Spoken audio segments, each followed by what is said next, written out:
হাজী সেলিমের সম্ভবত ভাতিজা পিল্লু কমিশনার পল্লী বিদ্যুতের তারের ব্যবসা করে নামে এক ব্যক্তিকে প্রকাশ্য দিবালোকে নৃশংসভাবে হত্যা করে।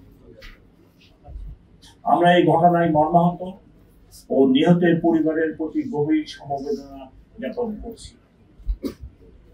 ঘটনা চলাকালীন সময়ে 999 এর মাধ্যমে চকবাজার থানার ভারপ্রাপ্ত কর্মকর্তা ঘটনার সংবাদ পাওয়ার সাথে সাথে বিষয়টি চকবাজার পুলিশ ফাঁড়িকে অবহিত করলে চকবাজার পুলিশ ফাঁড়ির ইনচার্জ সাব ইন্সপেক্টর সরোয়ার কয়েক মিনিটের মধ্যে ঘটনাস্থলে পৌঁছে। সেখানে গিয়ে পুলিশ দেখতে পায় অভিযুক্তরা একটা মবের পরিবেশ তৈরির চেষ্টা করছে। চাঁদাবাজের জায়গা নাই, ব্যবসায়ীদের ভয় নাই, এরকম স্লোগান দিচ্ছে। এই অবস্থায় চকবাজার থানা পুলিশ ফাঁড়ি ইনচার্জ সাব ইন্সপেক্টর সরোয়ার ঘটনাস্থল থেকে সন্দিগ্ধ মাহমুদুল হাসান মহিন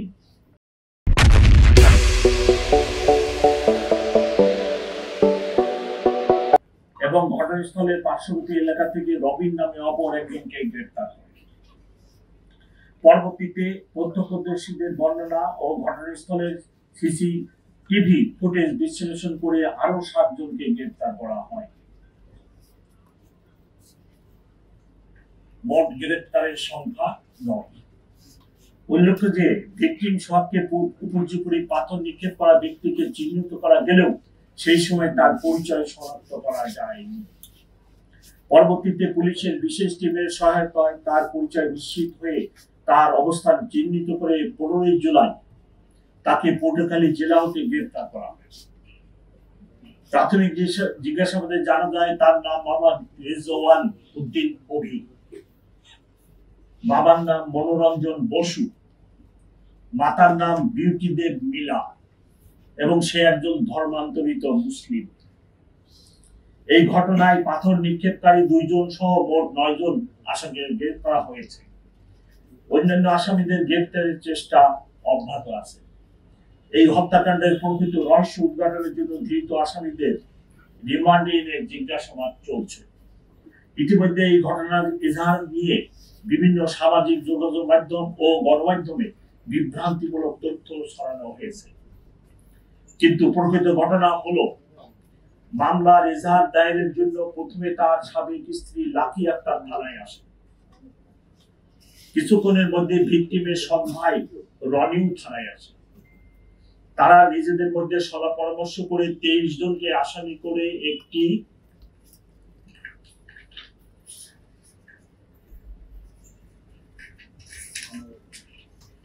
খসড়া এজাহার প্রস্তুত করে। এর মধ্যে ভিকটিমের আপন বড় বোন মঞ্জু আরা বেগম বর্তমানে মামলার বাদীনি থানায় এসে এজাহার দাখিলের আগ্রহ প্রকাশ করে। তখন তার সামনে পূর্বের খসড়া এজাহার উপস্থাপন করা হয়। এ সময় বাদীনির মেয়ে উক্ত খসড়া এজাহারের ছবি তুলে রাখে, যা পরবর্তীতে সোশ্যাল মিডিয়ায় ছড়িয়ে পড়ে। ভিকটিমের বোন মঞ্জু আরা বেগম উক্ত খসড়া এজাহার থেকে 5 জনের নাম বাদ দিয়ে নতুন করে আরো একজনের নাম সংযোজন করত মোট 19 জনকে আসামি করে এজাহার দাখিল করে। তার লিখিত এজাহারের ভিত্তিতে কোতোয়ালী থানায় নিয়মিত মামলা নম্বর 7 রুজু করা হয় চলতি মাস। উল্লেখ্য যে কোন ঘটনার এজাহার একটি প্রাথমিক তথ্য বিবরণী মাত্র। এজাহারে উল্লিখিত ঘটনা তদন্ত সাপেক্ষে প্রয়োজনীয় সাক্ষ্য প্রমাণের ভিত্তিতে বিজ্ঞ আদালতে পুলিশ প্রতিবেদন দাখিল করে। যে কোনো নাগরিক এই দেশে তিনি যে কোনো রাজনৈতিক দলের সদস্য, কর্মী, নেতা হতেই পারেন, সেটা ভিন্ন প্রসঙ্গ, সেটার সাথে এই ঘটনার তো কোনো সংশ্লিষ্টতা নেই। চাঁদাবাজি ওইভাবে না, এটা ব্যবসায়িক দ্বন্দ্ব ছিল। এই যে সোহাগ যে মারা গেছে, আগে রিজিমে ওখানে হাজী সেলিমের সম্ভবত ভাতিজা পিল্লু কমিশনার, আপনারা নাম জানেন, পিল্লু কমিশনারের ছত্র ছায়ায় তারা অ্যালুমিনিয়ামের পল্লী বিদ্যুতের তারের ব্যবসা করে। পল্লী বিদ্যুতের তারের ব্যবসাটা কি? পল্লী বিদ্যুতের তার যে চুরি হইতো, এই চোরাই তারটা এরা কিনে আবার বিভিন্ন ধরনের যে ফ্যাক্টরি আছে যারা অ্যালুমিনিয়ামের ডেকচি পাতি কড়াই বিক্রি করে, তাদের কাছে এরা বিক্রি করত। বিগত 17 বছর ধরে এই কাজ করছে কিন্তু সোহরাব। এই 5 আগস্টের পট পরিবর্তনের ফলে সে আবার তার ভুল পাল্টায়া এদিকে আসছে। এইখানে আরেকটা গ্রুপ এই ব্যবসার সাথে জড়াই গেছে। তো তখন ব্যবসায়িক একটা বিভেদ তৈরি হয়েছে দুইজনের মধ্যে, এবং এরা আগে থেকেই পূর্ব পরিচিত।